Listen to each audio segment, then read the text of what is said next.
another edition of State of the Union. I am Candy Crowley. Tonight we'll be discussing the Massachusetts Senate race between Elizabeth Warren and Senator Scott Brown.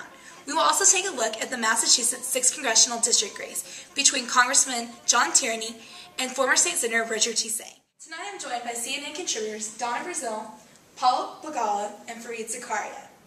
So let's talk about Massachusetts Senate race. Republican incumbent Scott Brown is running in a primarily blue state.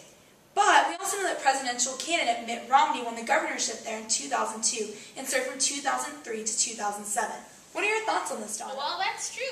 Democrats in Massachusetts outnumber Republicans about 3-1 in every aspect in the state legislature. It's overwhelmingly Democratic, 36 out of the 40 Senate seats and 127 of the 160 House seats. Nonetheless, Candy, voters in Massachusetts aren't afraid to elect a Republican in statewide office, as we've seen in the elections of Mitt Romney and Scott Brown. I think it's also important to note that Senator Brown won his seat in a special election by 5 points. He took the late Senator Ted Kennedy's seat, beat Martha Coakley, and this was an extraordinary feat because it had been 38 years since a Republican had won a U.S. Senate seat in that state. And even more extraordinary when you think that about the fact that Massachusetts has awarded all the electoral votes to Al Gore, John Kerry, and now President Barack Obama in the last presidential elections. We have a question from a viewer on Twitter. Justin wants to know, why do we see Republicans winning statewide in what most consider to be a Democratic state? And that's Democratic with a capital D. Well, it was mentioned earlier that Democrats outnumber Republicans by a 3-1 margin.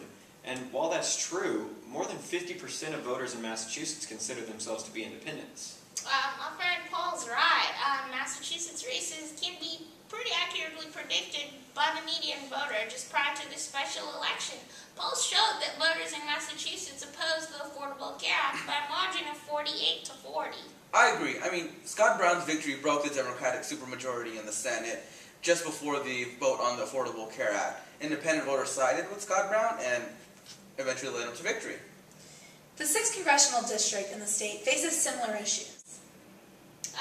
Yes, but there are issues that are unique to this district. It's home to the Hanscom Air Force Base. So, people in this community have very close ties to veterans and to the military. And let's not forget that the district also houses 9 colleges. And so education is really important to the area as well. Okay, moving on. Let's get down to the nitty-gritty. Who is going to win these races, and what is going to contribute to them winning? Well, according to Real Clear Politics, Elizabeth Warren leads Scott Brown 52 to 45. And as we're running this close to the election, I just can't see him making up that margin. Oh, as the incumbent, Brown has some advantages. I mean, he has the free media exposure, he has paid staff and offices all across the state.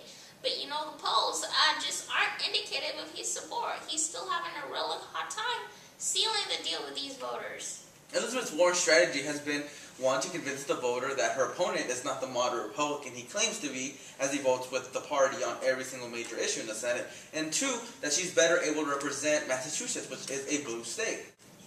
This sounds like you're predicting a victory for Warren.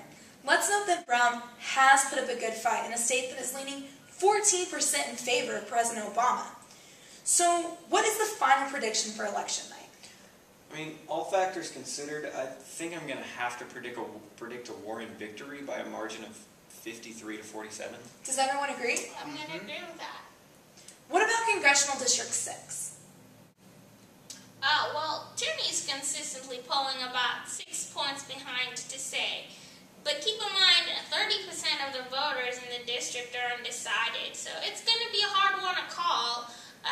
Nonetheless, it's in a district drawn for Democrat to win, so I'm leaning towards Tierney.